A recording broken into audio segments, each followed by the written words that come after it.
Independence came to over a dozen states peaceably, but in the Belgian Congo, freedom was followed by rioting and army mutiny, a reign of terror and disorder. United Nations troops were called in to avert total chaos. For months, the political pattern kept changing with kaleidoscopic speed, until pro-Red Premier Lumumba was seized by the forces of strongman Colonel Mobutu.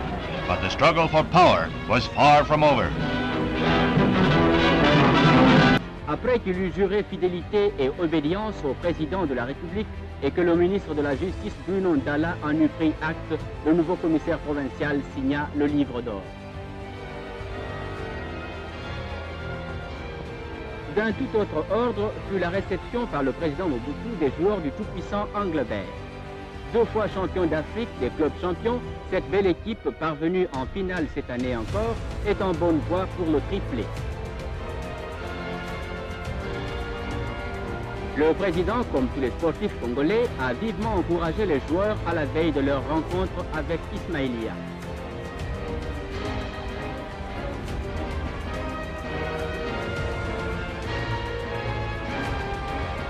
Après les sports, la musique.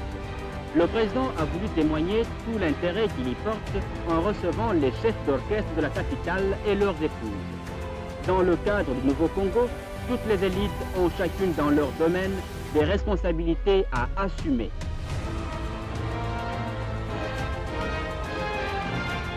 C'est notamment le cas de ceux qui ont mission de porter la musique congolaise moderne à son sommet, d'où la sollicitude présidentielle à leur égard.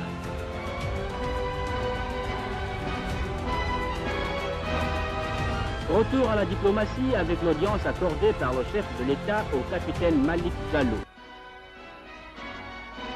Envoyé extraordinaire du président de la République du Mali, il était porteur d'un message personnel de celui-ci au président Mobutu.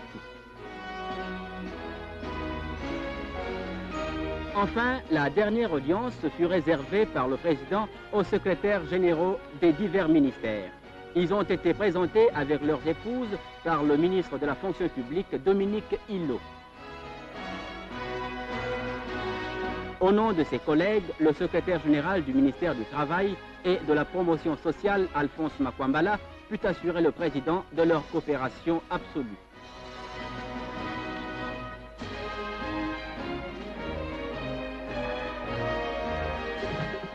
Les tam-tams ont résonné au Mont Stanley et les danses de bon augure ont souhaité bon voyage au président. Tous les membres du gouvernement et du bureau politique, de nombreux ambassadeurs, des officiers généraux, les dignitaires des corps constitués, les autorités provinciales et locales se trouvaient là pour saluer au départ le président Mobutu. Il entreprend une longue tournée dans les régions orientales du pays, en Ouganda, au Rwanda et pour Noël à Bukavu. C'est du Mont Stanley même que l'hélicoptère présidentiel a emporté le chef de l'État vers le yacht président Mobutu qui l'avait précédé de 8 heures dans la remontée du fleuve Congo.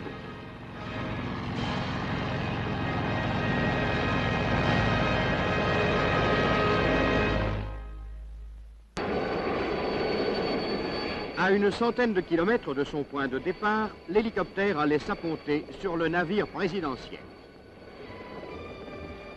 Le chef de l'État, suivi du ministre de l'Intérieur, Nsinga, recevait le salut du capitaine et de 2 sections d'honneur.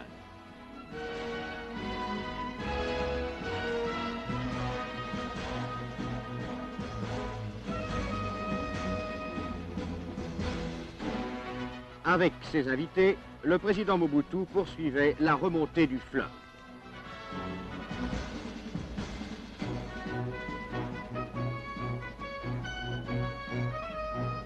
Au passage devant Makanza, toute une multitude s'était massée au long de la rive et dans les pirogues pour acclamer le père de la nation.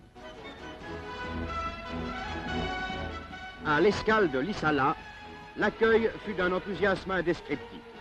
À sa descente de bateau, le président Mobutu, dans un tonnerre continu d'acclamations, fut salué par le gouverneur d'Akizala, qu'entourait le général Moké, commandant le 6e groupement de l'ANC, le commissaire de district de la Mongala, l'évêque résidentiel et d'innombrables militants MPR de la région.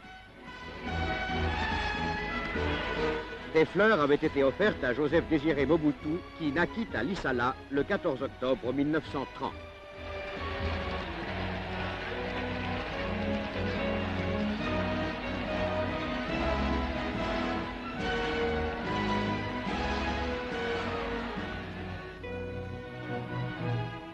C'est en chef de l'État qu'il y revenait pour y déposer lui-même des fleurs à la mémoire des victimes de la rébellion, d'autant plus pitoyables à ses yeux qu'elles étaient ses concitoyens de la province orientale.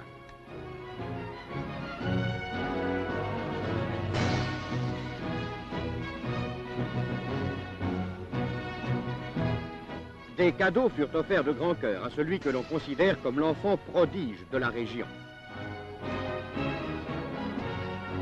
Le gouverneur Taquizala salua en lui le restaurateur et le réunificateur.